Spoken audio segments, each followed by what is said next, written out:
Mga gumuhong lupa at mga nabuwal na puno naman ang naitala sa Baguio City. Ang isang puno bumagsak pa sa kable ng kuryente. Mula roon nakatutok live si EJ Gomez. EJ!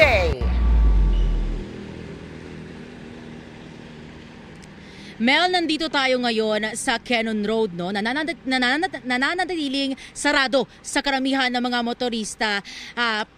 Maliban na lang sa mga residente. At kanina, chinek natin yung sitwasyon ng mga residenteng apektado ng pagguho ng lupa sa kanilang mga lugar.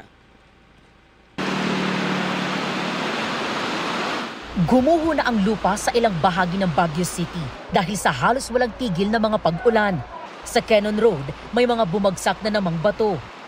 5 araw matapos may nabagsak ang aso at kotse ang isang malaking tipak sa parehong kalsada.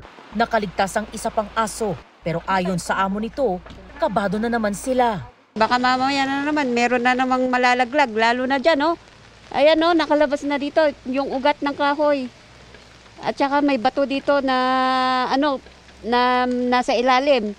Kapag dinaanan ng tubig na naman yan, ng dire-diretsong bagyo, ayan na naman, baka gugulong na naman yan pababa. Sarado pa rin ang Cannon Road sa karamihan ng mga motorista, maliban sa mga residente. Sa barangay Luwakan, Apugan, gumuho ang lupa sa ginagawang DPWH Slope Protection Project. Wala namang nasawi o nasaktan. Naglusil sa baba. May pangamba na baka daw itong portion na to makuha lahat.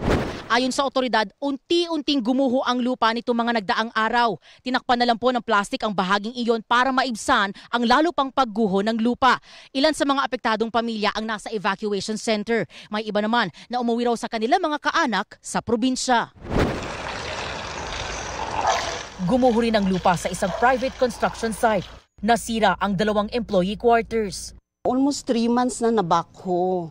Tapos hindi na naituloy. Tapos iyon, sunod-sunod na yung ulan hanggang ngayon. Kaya bumigay na yung lupa, gumuho na. Baka pati rin kami madamay pero sana nga hindi. Sinisika pa nating makuha ang pahayag ng kumpanya na nag-ooperate sa construction site. Gumuho rin ang lupa at mga tanim na kawayan sa Camp 7 na nakaapekto sa traffic. May mga natumba ring pine trees sa Purok 24 sa San Carlos. Sa Purok 6 sa Irisan, ang puno tumumba pa sa mga linya ng kuryente. Ang terrain ng Baguio, mountainous siya. Rolling talaga. Kaya ang binabantayan natin tuwing tag-ulan na ganito at may mga bagyo, yung soil erosions talaga. And then kasama na yun yung mga natutumbang mga punong kahoy.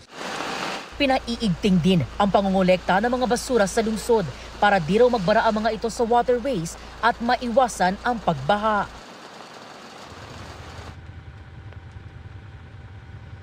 Mel, may checkpoint ang PNP dito sa kinatatayuan namin sa Cannon Road, no? Dahil tanging mga light vehicles at residente lang yung pinapayagan nilang pumasok o dumaan dito. Ang ginagawa nila, chine-check nila, kinukumpirma kung yung talaga mga nagtutungo rito residente nga ng Cannon Road. Dahil nga may banta pa rin daw ng posibleng pagguho ng lupa dahil sa tuloy-tuloy na pag-ulan.